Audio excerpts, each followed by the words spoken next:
8वें दिन राजा भोज पुनः राज दरबार में सिंहासन पर बैठने के लिए पहुंचे। तभी 32 पुतलियों में से एक 8वीं पुतली पुष्पवती जागृत हो गई और बोली, ठहरो राजन, अभी तुम इस सिंहासन पर बैठने का योग्य नहीं हुए हो। अगर तुम मानते हो कि तुम ही राजा विक्रमादित्य की तरह महान हो तो अवश्य बैठ सकते हो, पर पहले अपना आत्मा मूल्यांकन करो। सुनो, मैं तुम्हें राजा विक्रम की कथा सुनाती हूँ। एक दिन राजा विक्रम बड़ही आया। उसने राजा को काठ का एक घोड़ा दिखाया और कहा कि यह न कुछ खाता है न पीता है और जहाँ चाहो वहाँ ले जाता है। राजा ने उसी समय दीवान को बुलाकर 1 लाख रुपया उसे देने को कहा। दीवान बोला, यह तो काठ का है और इतने दाम का नहीं है। राजा ने गुस्से से कहा, 2 लाख रुपये दो। दीवान चुप हो रह गया। रुपये दे दिए। रुपये लेकर बढ़ी चलता बना, पर चलते चलते कह गया कि इस घोड़े के एर लगाना, कोर्रा मत मारना। एक दिन राजा ने उस पर सवारी की, पर वह बढ़े की बात भूल गया और घोड़े पर कोर्रा जमा दिया। घोड़ा लगना था कि घोड़ा हटा, हवा से बातें करने लगा।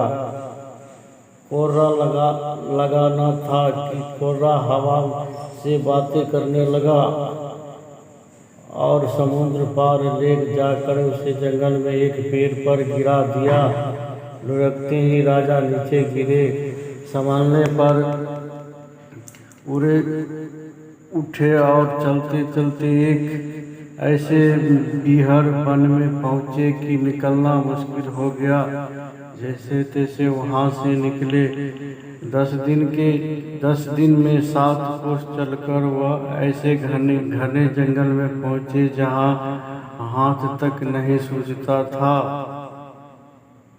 चारों तरफ शेर चीते दहाड़ते थे। राजा घबराए, रास्ता नहीं सूझता था। आखिर 15 दिन भटकने के बाद एक ऐसी जगह पहुँचे जहाँ एक मकान था। उसके बाहर एक ऊंचा पेड़ और 2 कुएं थे। पेड़ पर एक बंदरिया थी। वह कभी नीचे आती तो कभी ऊपर चढ़ती। राजा पेड़ पर चढ़ गए और छिपकर सब हाल देखने लगे। दोपहर होने पर एक यति वहां आया। उसने बाईं तरफ के कुएं में एक चुल्लू पानी लिया और उस बंदरिया पे छिड़क दिया। वह तुरंत ही सुंदर स्त्री बन गई।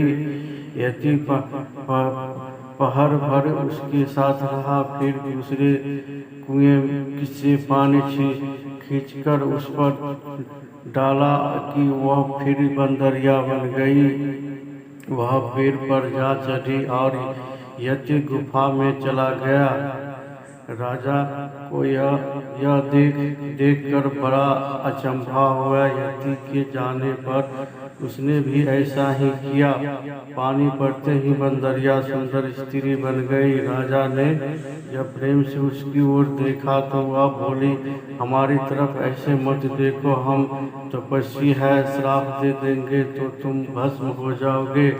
राजा बोला, मेरा नाम विक्रमादित्य है, मेरा कोई कुछ नहीं बिगाड़ सकता। राजा का नाम सुनते वह उनके चरणों में गिर पड़ी और बोली, हे महाराज, तुम अभी यहाँ से चले जाओ, नहीं तो यति आएगा और हम दोनों को श्राप देकर भस्म कर देगा। राजा ने पूछा, तुम कौन हो और इस यति के हाथ कैसे पड़ी? वह बोली, मेरे पिता कामदेव और माँ पुष्पवती है। जब मैं 12 वर्ष की हुई तो मेरे माँ बाप ने मुझे एक काम करने को कहा। मैंने इसे नहीं किया। इस पर उन्होंने गुस्सा होकर मुझे इस यति को दे डाला। वह मुझे यहाँ ले आया और बंदरिया बनाकर रखा है। सच है कि भाग्य के लिखे को कोई नहीं मिटा सकता। राजा ने कहा, मैं तुम्हें साथ ले चलूँगा। इतना कर उसने दूसरे कुएं का पानी छिड़क कर उसे बंदरिया बना दिया। अगले दिन वह यति आया। जब उसने बंदरिया को स्त्री बना दिया तो वह बोली, मुझे कुछ प्रसाद दो।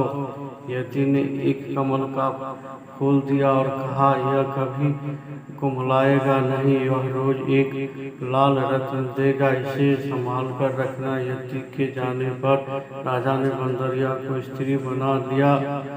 फिर अपने वीर बैतालों को बुलाया। वे यहाँ आए और तख्त पर आकर उन दोनों को ले गए।